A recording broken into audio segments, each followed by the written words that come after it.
संपूर्ण देशवासियों को आज भगवान कृष्ण के जन्म महोत्सव की बहुत बहुत बधाई। हमारे ठाकुर जी श्री कल्लू जी महाराज का स्नान होता है आज के दिन शाम को 7:30 बजे फेसबुक यूट्यूब पर लाइव आप कल्लू जी के स्नान का दर्शन फेसबुक यूट्यूब पर ठाकुर जी का, तो आप उस पर ठाकुर जी का कल्लू जी महाराज का शाही स्नान का श्रृंगार का दर्शन करें। 7:30 बजे से 1 घंटे का वो कार्य रहेगा और ठाकुर जी का जन्मोत्सव 7:30 से 8:30 बजे तक लाइव उसका दर्शन।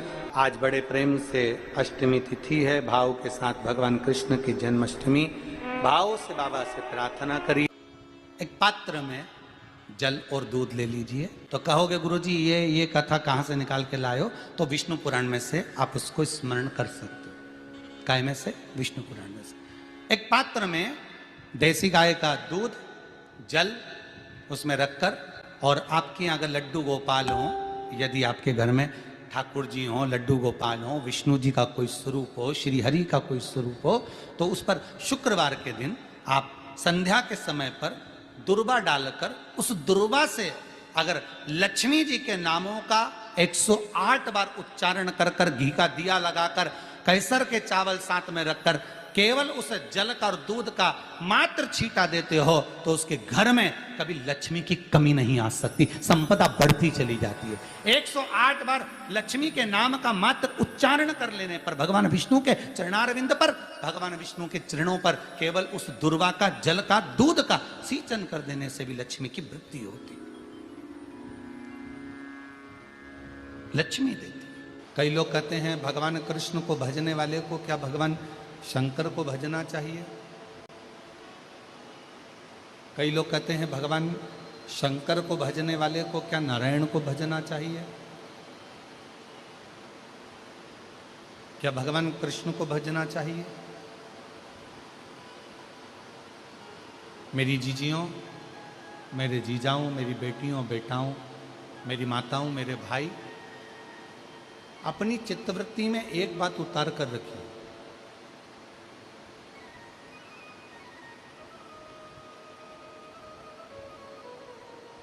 कि नारायण भगवान शिव के बिना अधूरे हैं, शिव नारायण के बिना अधूरे हैं, राम जी शिव के बिना अधूरे हैं, शिव जी राम के बिना अधूरे हैं, भगवान कृष्ण शिव के बिना अधूरे हैं और भगवान शिव कृष्ण के बिना अधूरे।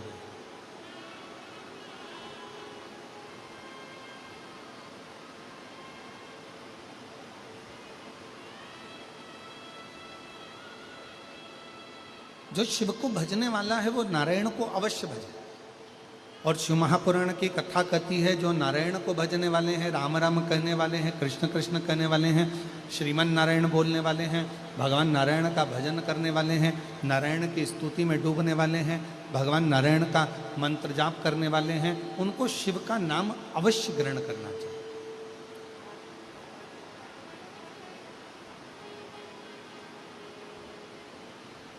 शिव के बिना नारायण सूने हैं और नारायण के बिना शिव सूने। और यहां तक हमारे शास्त्र कहते हैं, विष्णु पुराण में, कूर्म पुराण में, ब्रह्म वैवर्त पुराण में, स्कंद पुराण में, लिंग पुराण में, शिव पुराण में यहां तक वर्णन किया गया कि यदि कोई मानव, कोई मनुष्य, संसार में जन्म लेने वाला यदि कोई मानव अगर राम और शिव में भेद करते हैं, नारायण और शिव में भेद करते हैं, शिव और नारायण में भेद करते हैं, तो उनको बार बार मृत्यु लोक में जन्म लेना पड़ता है और बार बार 84 लाख योनियां काटना पड़ती है, पर उनकी गति नहीं हो पाती।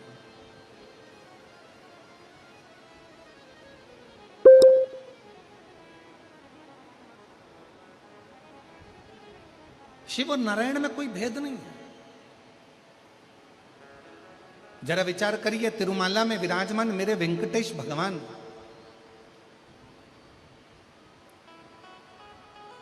तिरुमाला में विराजमान मेरे श्री नारायण हरि, जब इस भूमंडल पर मृत्यु लोक में आए क्योंकि मेरे भगवान नारायण का तो स्थान स्वर्ग है, बैकुंठ है। ब्रह्मा जी ब्रह्मलोक में हैं, भगवान विष्णु बैकुंठ लोक में हैं, और मेरे भगवान शंकर मृत्यु लोक में।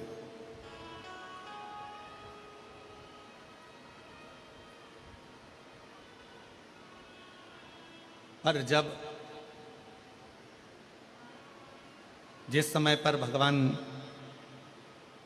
नारायण मृत्यु लोक में आए, पृथ्वी पर भ्रमण करते करते पधारे, और पृथ्वी पर आने के बाद में भगवान नारायण को लगा कि इस भूमंडल पर मुझे तप करना है, मुझे साधना करना है।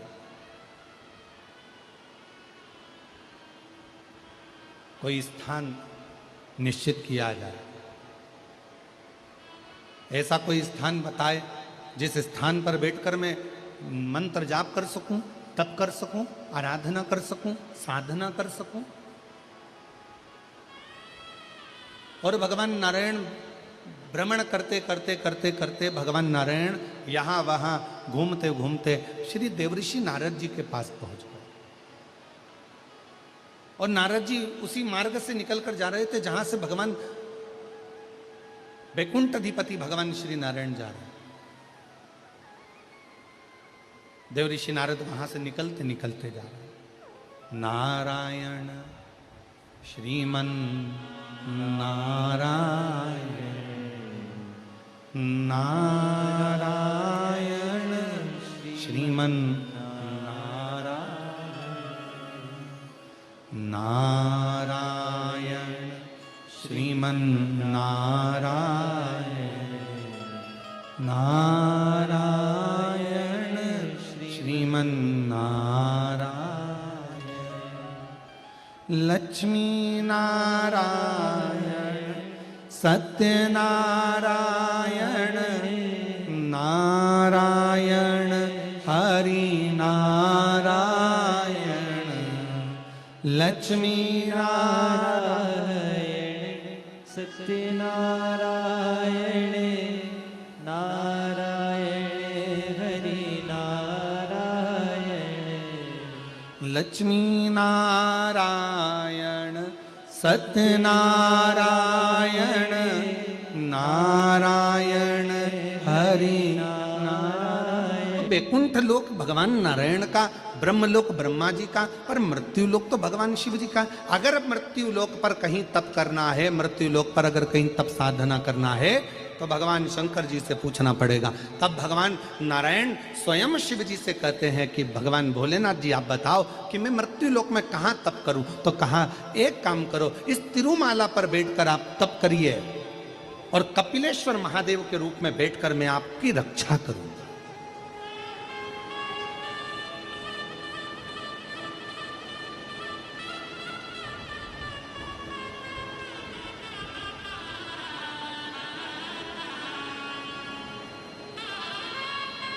आप बैठो। तिरुमाला के शिखर पर भगवान नारायण बैठकर कपिलेश्वर महादेव के रूप में भगवान स्वयं शिव विराजमान हो गए। भगवान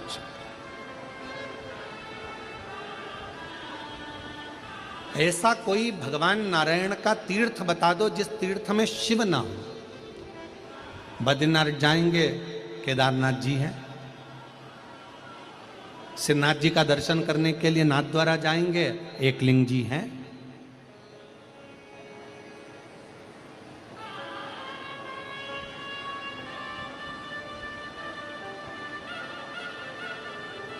जगन्नाथ जी जाएंगे, महाबलेश्वर है। ऐसा कोई तीर्थ। द्वारका जी जाएंगे, नागेश्वर सोमनाथ जी हैं। मेरे नारायण भगवान शिव के बिना नहीं और शिव नारायण के बिना नहीं। पर संसार के लोगों ने भेद कर दिया बहुत। हम नारायण वाले, हम शंकर जी का नाम नहीं लेंगे। हम कृष्ण वाले, हम शिव जी का नाम नहीं लेंगे। हम शिव वाले, हम नारायण का नाम नहीं लेंगे। पर शिव महापुराण की कथा कहती है कभी भेद ना करिए। देवताओं में सीधी सीधी सी एक बात है, गुलाब जामुन खाओगे भी तो पेट में जाएगी, बर्फी खाओगे तो पेट में जाएगी, जलेबी खाओगे तो पेट में जाएगी। अलग से पेट के अंदर कोई डिपार्टमेंट नहीं है कि गुलाब जामुन इधर जाएगी और जलेबी इधर जाएगी।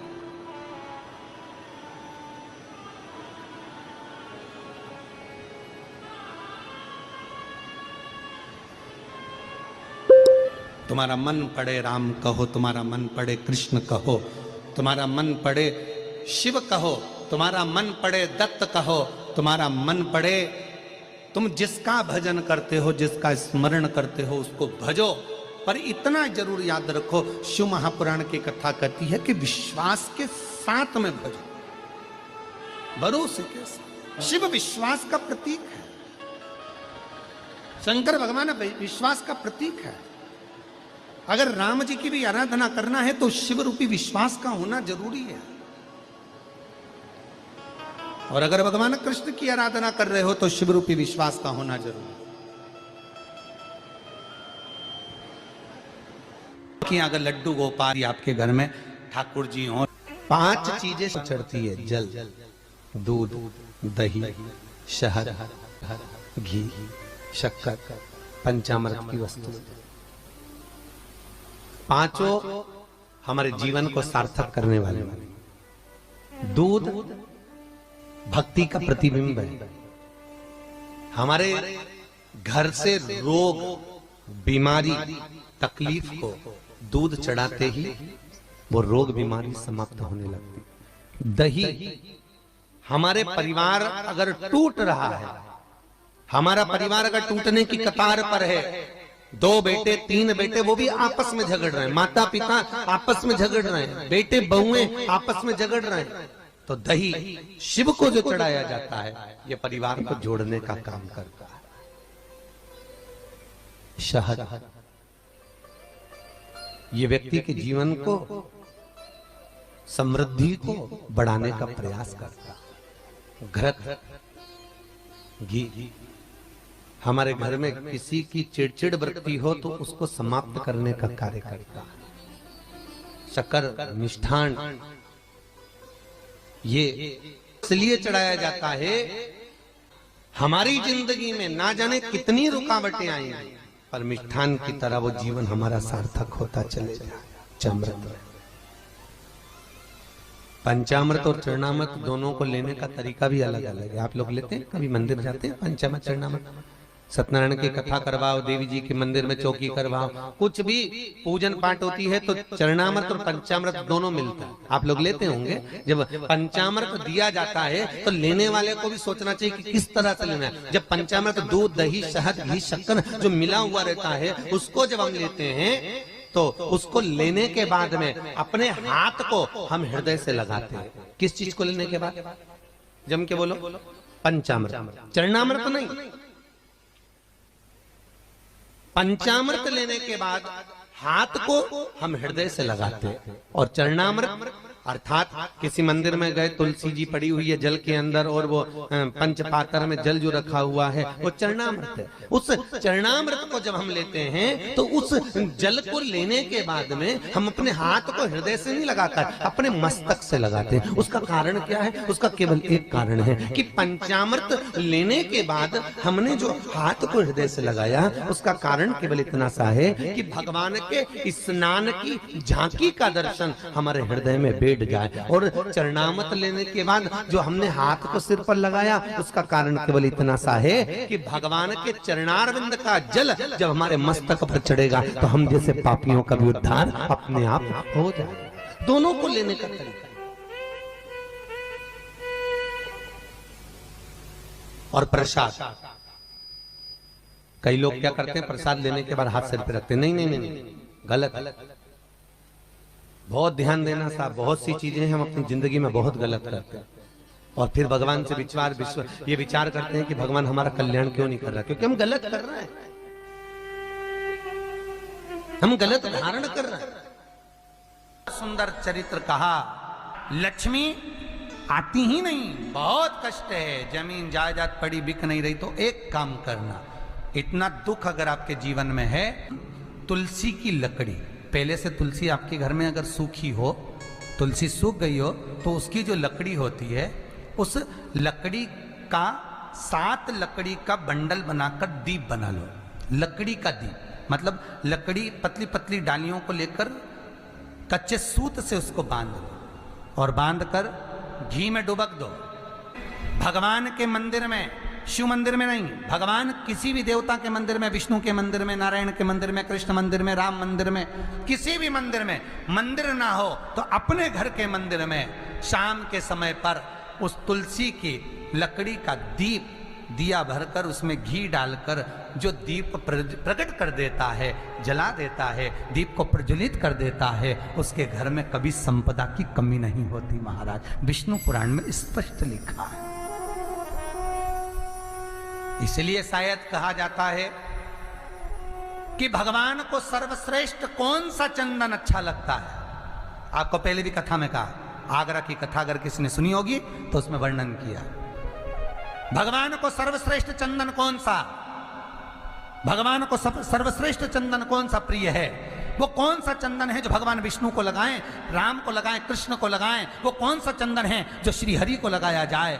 तो जीते जी भगवान विष्णु एक बार गले लगाते हैं, उसको कहते हैं हरि चंदन। कौन सा चंदन है? हरि चंदन।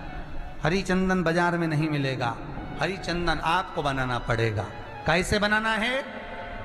तुलसी जब सूख जाए उसकी जड़ को निकाल लिया जाए, वो जड़ को पानी में धो लिया जाए, धोने के बाद उसको सिलबट्टे पर, पत्थर पर घिसा जाए और घिसकर उसमें थोड़ा सा कुंकू, रोली डालकर तैयार कर कर जो भगवान विष्णु के मस्तक पर, कृष्ण राम के मस्तक पर लगा देते हैं और उसकी एक बिंदी अपने हृदय पे लगा लेते हैं। जीते जी भगवान एक बार उसको गले लगाते ही हैं। हरि चंदन प्रियता। भगवान विष्णु ने जाते हुए शिव बाबा को देखा। शंकर भगवान से, भगवान नारायण ने कहा आप कुछ कहेंगे नहीं? भगवान शंकर कहते हैं नारायण चिंता मत करो, ये बद्रिकाश्रम में जो आएगा चने की दाल चढ़ा कर जाएगा, चने की दाल को मंदिर के पीछे बैठकर ओम नमः शिवाय बोलकर जो नारायण को समर्पित करेगा उसके मनवांचित फल को मैं 3 महीने में पूरा कर दूंगा, उसके मन की कामना को मैं 3 माह में पूर्ण कर दूंगा। आज भी नियम है, चने की दाल को लेकर जाते हैं बद्रिकाश्रम के मंदिर के पीछे बैठकर चने की दाल को लेकर ओम नमः शिवाय का जाप करते हैं। 7 बार ओम नमः शिवाय बोलकर चने की दाल वापस घूमकर भगवान विष्णु को समर्पित करी जाती है तो 3 महीने में मनोकामना पूरी हो जाती है। उस चने की दाल का इतना प्रमाण है। अष्टमी पड़ेगी, जन्माष्टमी, और भगवान कृष्ण का महोत्सव लोग मनाएंगे, जन्माष्टमी भी मनाएंगे, आप और हम भी मनाएंगे, खूब जन्मोत्सव भी हो पड़ेगी। पर क्या श्रीमद् भागवत कथा कहती है क्या भगवान कृष्ण का जन्म केवल जन्मोत्सव एक ही दिन मनाना चाहिए?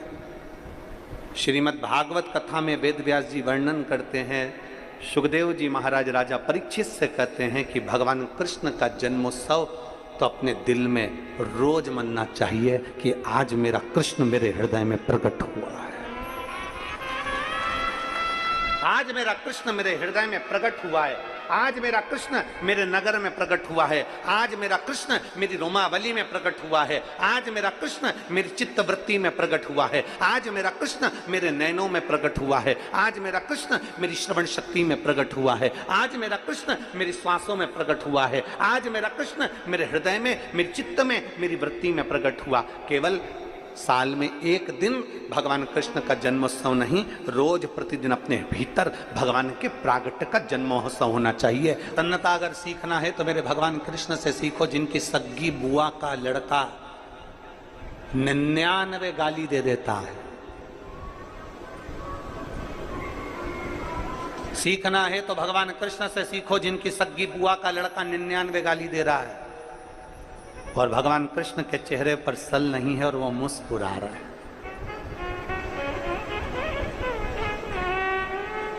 केवल भगवान कृष्ण का जन्म उत्सव मनाना ही मूल नहीं है, भगवान कृष्ण की लीला को, भगवान कृष्ण ने जो गीता में कहा उन शब्दों को, भगवान कृष्ण ने जो ज्ञान दिया उन ज्ञान को अपने भीतर उतारना है।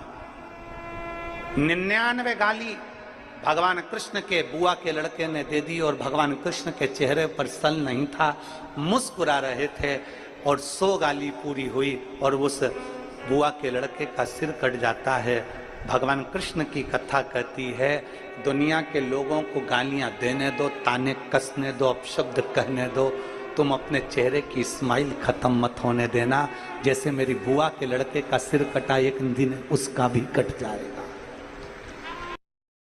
भाग्य अपने कर्म का लेख अपने को स्वयं काटना है। राम जी का दुख स्वयं राम जी को काटना पड़ा, भगवान कृष्ण का दुख भगवान कृष्ण को काटना पड़ा। संसार में जरा विचार करिए कि कितना कितना संसार में दुख आया। मेरे राम जी, मेरे भगवान कृष्ण का भी नियम था, शिव की आराधना करे बिगर मेरे भगवान कृष्ण भी जल को ग्रहण नहीं। शिव आराधना मूल है, शिव आराधना। शिव की आराधना बिना कुछ भी नहीं, कुछ नहीं। चल रहा था कि अपने अपने बच्चों को, भगवान कृष्ण का जन्मदिन है, भगवान कृष्ण का जन्मोत्सव है, तो अपने अपने बच्चों को भगवान कृष्ण की ड्रेस पहना। आज एक मैसेज चल रहा था,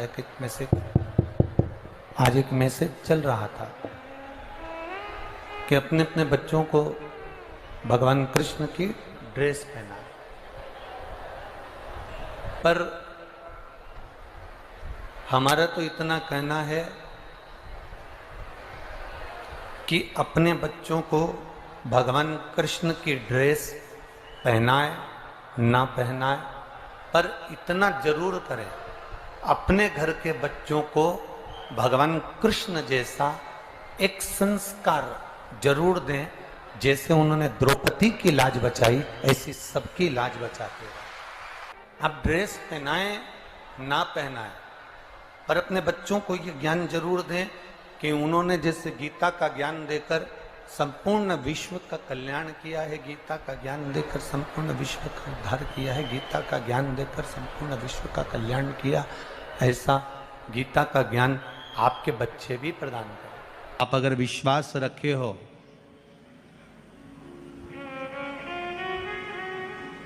सफेद आंकड़े की जड़, जिस नारी का संतान नहीं हो, गर्भ नहीं ठहरा हो, सफेद आंकड़े की जड़, जिस देव अधिदेव महादेव की कथा जिस तुम्बरुका जी ने श्रवण कराई है, शंकर भगवान जिनके सामने बैठकर शिव पुराण की कथा सुन रहे हैं, उन तुम्बरुका जी का नाम लेकर शिवलिंग पे से 21 बार घुमाकर मंदिर में ही कमर पर 7वें दिन रजस्वला धर्म के जो बांध लेता है और एक पीपल का पत्ता अवधूतेश्वर महादेव का नाम लेकर शंकर पर चढ़ाकर उसको गाय के दूध में उकाल कर रात्रि को दोनों पति पत्नी अगर पीकर सोते हैं, 3 महीने में भगवान भोलेनाथ उसकी गोद भर देते हैं। ये शिव। वो एक व्रत होता है ना, माताएं करती है संतोषी माता का, उसमें क्या नहीं खाते हैं? जम के बोलो, खटाई नहीं खाते।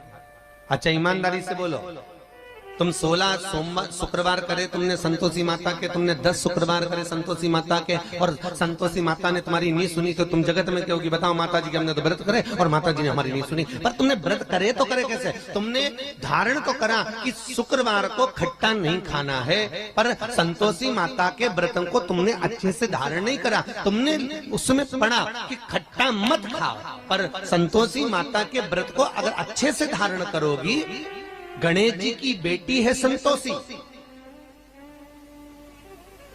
और संतोषी के व्रत को अगर तुम अच्छे से धारण करोगी तो सबसे पहला प्रसंग आता है कि खट्टा मत खाओ, पर साथ में यह भी याद रखो कि खट्टा मत बोलो।